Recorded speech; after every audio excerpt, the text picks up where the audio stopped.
আমরা যখন সময়ের প্রয়োজন হবে তখন রাজপথে নামব।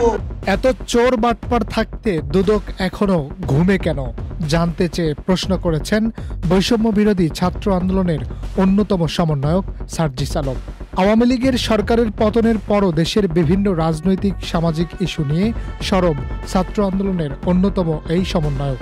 বিভিন্ন সময়ে ফেসবুকে স্ট্যাটাস দিতে দেখা যায় তাকে। সম্প্রতি সামাজিক যোগাযোগ মাধ্যম ফেসবুকে এক পোস্টে এবার দুর্নীতি দমন কমিশনকে প্রশ্ন রাখেন তিনি। ওই পোস্টে সার্জিস আলম লিখেছেন, আওয়ামী লীগের আমলে দুদক ঘুমে থাকত আর ফ্যাসিস্টদের ক্ষমতায় অপব্যবহারের হাতিয়ার হিসেবে কাজ করত। কিন্তু এত চোর বাটপার থাকতে দুদক এখনো ঘুমে কেন? নাকি ধমনীতে আওয়ামী রক্ত প্রবাহমান? এই সময় অন্তর্বর্তী সরকারের ভুল বা সমস্যাগুলো ধরিয়ে দেন তিনি। এর আগের এক পোস্টে সার্জিস আলম বলেন, ছাত্র জনতার অভ্যুত্থানে যেসব শহীদ ও আহত ভাই বোনদের এখনও সরকারের তালিকায় অন্তর্ভুক্ত হয়নি, তারা জেলা সিভিল সার্জন অফিসে গিয়ে উপযুক্ত তথ্য, প্রেসক্রিপশন, মেডিকেল রিপোর্ট নিয়ে নাম অন্তর্ভুক্ত করতে পারেন।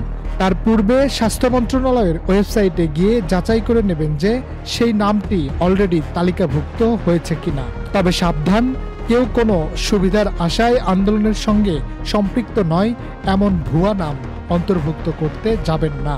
এছাড়াও গত সোমবার প্রধান উপদেষ্টার সঙ্গে রাজনৈতিক দলগুলোর আলোচনায় যেন জাতীয় পার্টিকে ডাকা না হয় এ নিয়ে ফেসবুক পোস্ট করেছিলেন তিনি। ওই পোস্টে সার্জিস আলম বলেন, জাতীয় পার্টির মতো মেরুদণ্ডহীন ফ্যাসিস্টের দালালদের প্রধান উপদেষ্টা কিভাবে আলোচনায় ডাকে। Harunur Rashid, channel I.